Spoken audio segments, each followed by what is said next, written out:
Hey guys, Coco Rocha here. I'm so sorry I wasn't able to be at the Flow conference in Paris, but I am here in New York at the Tribeca Grand Hotel. My breakout moment was actually with Steven Meisel. I've been here in New York, went to all the castings. No one wanted to give me that chance, but Steven Meisel did give me that, and I got to work with Italian Vogue, and I think that's quite an honor and a great first job for a model. And that's how I'm here today. At the beginning of my career when I started, models, we all kind of looked alike, even our names kind of sounded the same.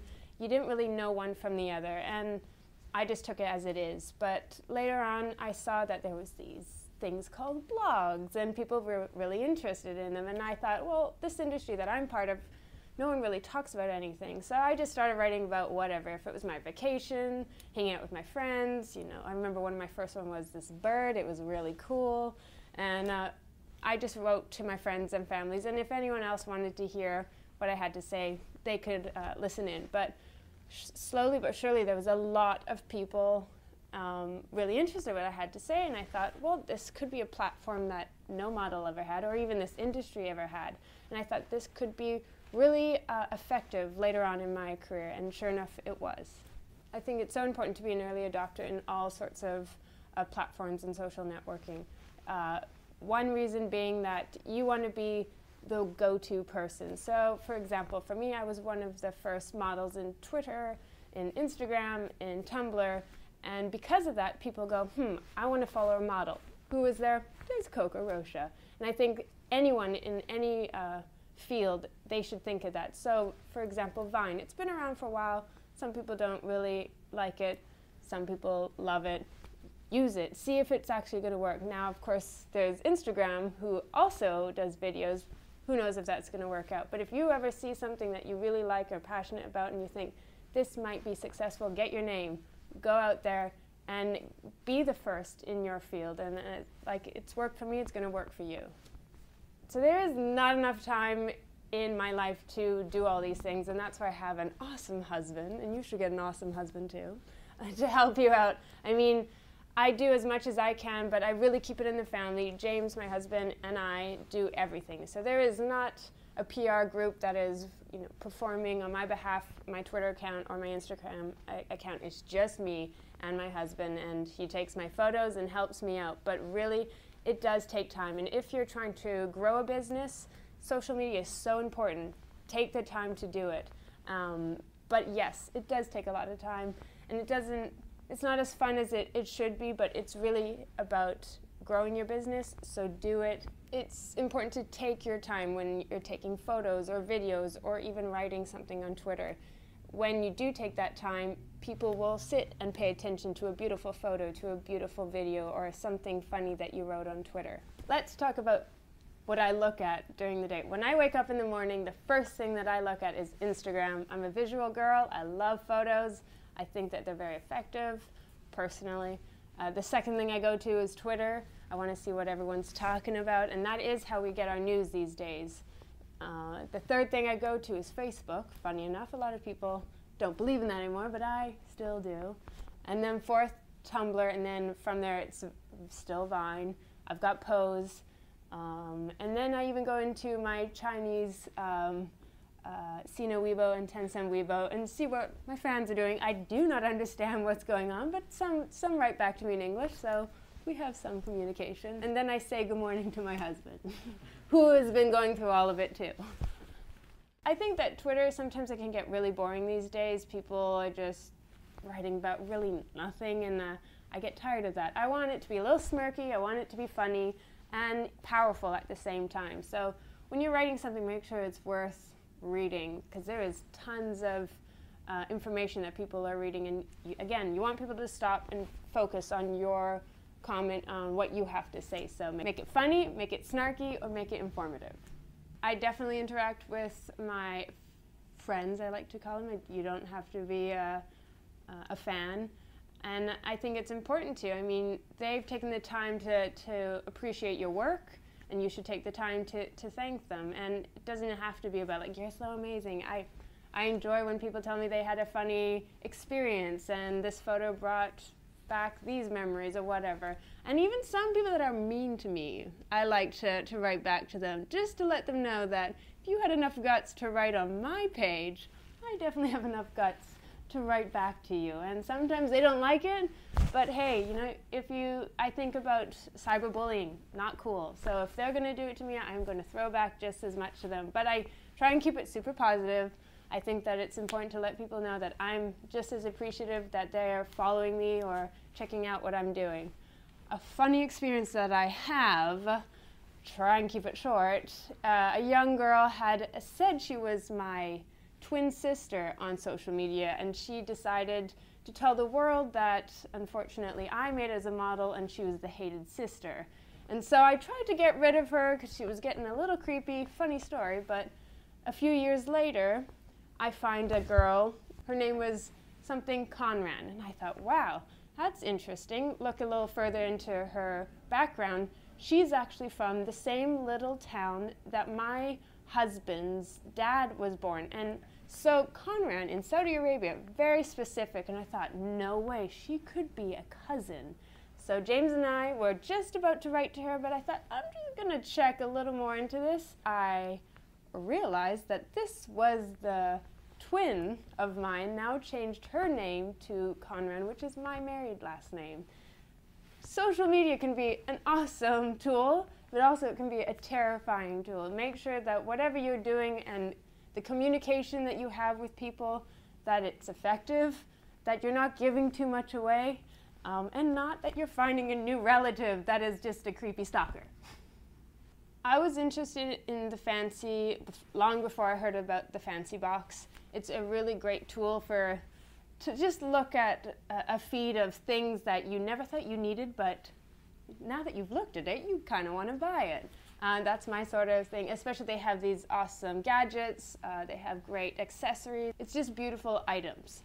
And from there, I always love to get in contact with the companies, if it be Fancy, Twitter, Facebook, someone there that I kind of have a face-to-face conversation and just ask them, how can I improve, what can I do? And I got the chance to hang out with the folks at the Fancy, and they thought it would be a really great opportunity to have a model that has this new thing that was the Fancy box. And I thought, that's awesome. I get to curate it. I get to pick the things that are in it. And how fun is that? I mean, to get a box from a model that you truly love, inspired by, or whatnot, or you just think, hey, I want a box from a model, and see the things that I like. And I thought that was just a great way of, again, having that communication with fans, friends, and they then in return can let me know what they think. If it's through videos, is it through Twitter, just taking photos on Instagram saying, hey, look at my new Coco Fancy box, I hate it, or I love it, and this is the new things that I got. And I like to interact with them, go, hey, did you check that out? Did you like it? Would you ever buy it again? And we have that sort of communication, I think, is a new way that we're going to buy things, a new way to have relationships with fans. And I know that the Fancy is working with a lot more celebrities. I hope I stay the one and only model. Each month, the Fancy Box subscription is just growing, so I think that that in itself is a success. I remember the first month there was 2 boys. I was like, wait, there's so many girl stuff, and I thought, oh, I'm going to lose them. I actually kept the boys, interestingly enough. But it has been a success in that the numbers have continued to grow.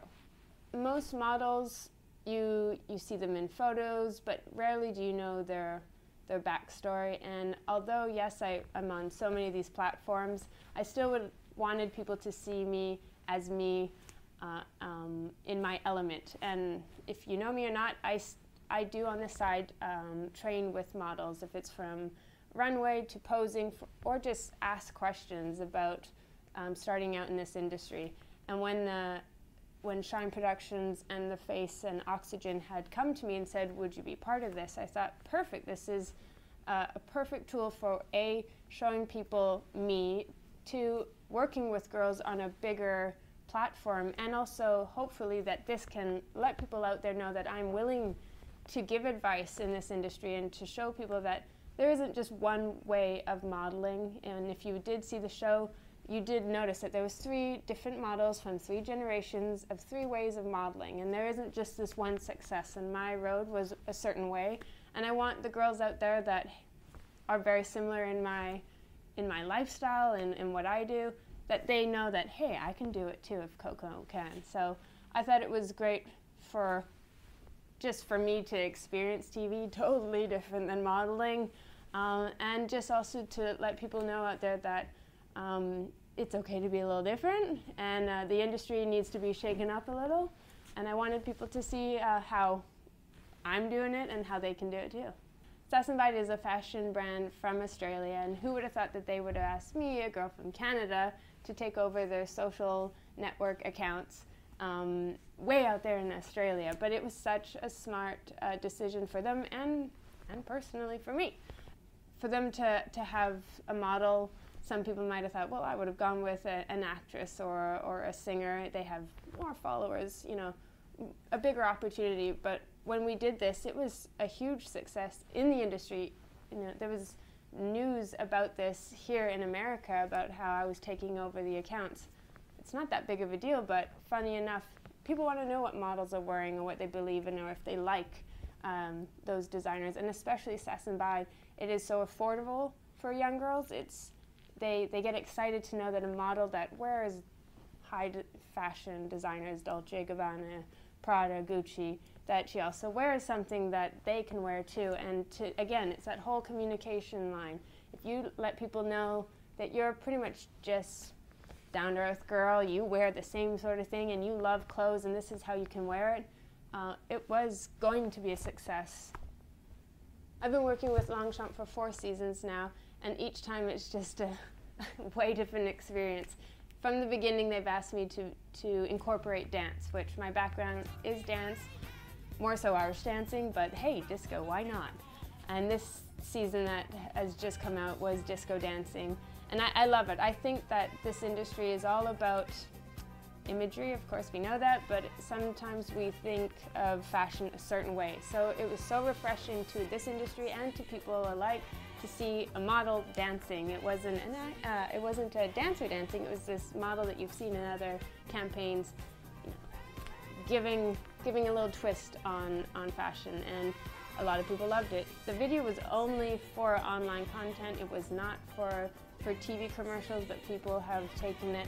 And I think since then, from the first season to now, from the disco dancing, they've continued to do it because they realize that we have a method and it's working, and let's continue to do it. And funny enough, the industry is changing it a bit. Instead of just these commercials of girls walking on runways or just giving you their best duck face, they are trying something new. They're trying to give a little story, they want someone to smile at the end of what they've just seen and go, oh, I'll remember that, and the next time I pass Longchamp, I might just go out there and buy the bag. I'm definitely thinking about new content to make and share, and sometimes that is a pain. Yesterday on set, I'm thinking, instead of sometimes about what I gotta do and wear, I'm thinking, well, okay, what can I Instagram today? Because one thing about fashion is I technically can't share exactly what's happening that moment, because that photo or that campaign is not coming out for another 6 months. So I always have to think a little ahead, going, all right, okay, I can't share this right now, but what has just come out this season that I could share from, you know, a few months ago? So I'm always taking photos and saving them for the day that I can put them out. But sometimes that's a bit of a pain to think, okay, what's really cool in this room that I can take a photo of and people are going to get really excited about? But then on the other hand, I keep doing that in order for a day where I need my fans and my followers to hear a story or help me out. And it can be from I was feeling a shoot was unfair to me, or the industry is unfair on some girls, or I want to share my story with the Model Alliance, whatever it can be. I continue to make content, so the day that I need a specific story or a specific piece that I think is very important, they are still going to come and they're going to hear it and they're going to watch it, and they will continue to share what I'm sharing with people. So I had the chance to be the contributing editor at PC Magazine for a year, and I think, why not? If you know my background, I'm obsessed with tech. I love fashion, but I honestly will buy anything tech before clothes. buy me a tech gadget and I love you forever. Clothes, I might love you for a week. And it's important that people know that models aren't just pretty faces. You don't need to be just known for cheekbones. You can definitely have, you know, a head on your shoulders. And I love tech. And I like to talk about how the two worlds will mesh and should mesh together. And that is my column in PC Magazine. If it's just from Google Glasses, what I think they could do a little bit better, or if it's about, you know, imagery and movement and how we can improve on our online content, whatever is on my mind at that time, I'll write about it. And what's so great is PC Mag has been so kind and said, yes, that's fine. Continue to do what you're doing. And it's sad to think sometimes the feedback is, you should just stick to your day job. But this is my day job. I love to share with people what I'm excited about, my passions, and tech is my passion too, just as much as fashion. When I was going to put the Google Glasses on, I was thinking, I had this vision that it was going to be very Minority Report. That, you know, I'd say something, I'd move my arms, and it was just going to change my world. But putting them on, it wasn't as epic as I thought it was going to be. And maybe one day they can improve on it. It will be my fantasy Minority Report. But it wasn't as brilliant as I wanted it. And especially, I'm all about things looking good too. Tech can be beautiful, and to me, it wasn't quite there yet. You know, it's going to be on my face. That's something people are going to notice the first thing when you come into the room. And I want it to be cool. I want them to be sunglasses, you know. I want Ray-Bans. I want something that look cool, not, I'm confused, why is that on your face? So I think that can definitely be improved. The idea is great, but I would prefer to wear a watch instead of something on my face that is so specific. And it's just so tiny. My eyes could barely comprehend what it was looking at, but I like it. It's a gadget. I love the idea.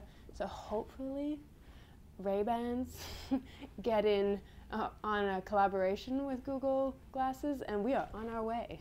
My whole thing about social networking is that there's so many great platforms, but why are they not working together? I mean, it's the same as my industry. When we all kind of work together, when the models, the stylists, the photographers, when, you know, we have ideas, but when they come together and decide this is a stronger and beneficial for all of us, it improves the industry. So why are these different companies not working alongside each other? Why is it so that Instagram does not let me, you know, write a link? They, you know, forbid it. Why is it that Instagram is not embedding photos to Twitter? I mean, we're stepping backwards. We should be improving this. It should be such an experience that people just continue to stay on these sites, but instead we're going backwards, ladies and gentlemen. So I think that if they could really function as one, it's only going to improve your experience and continue to stay on longer.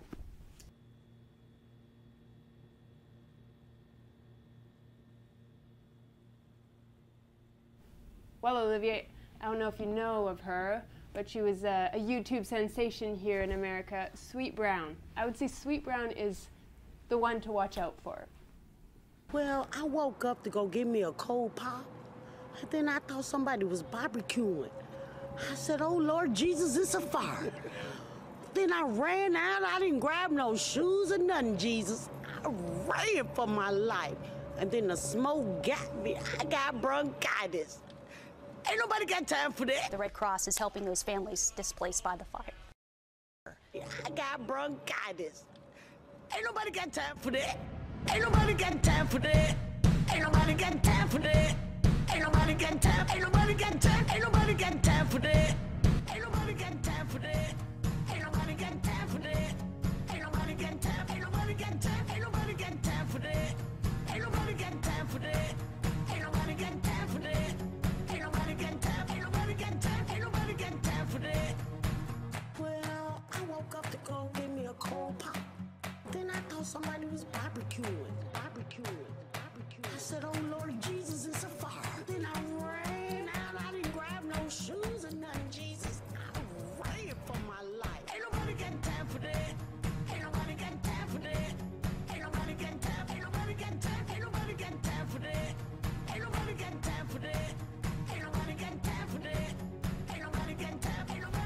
Thank you, Olivia, and I hope you enjoy Flow.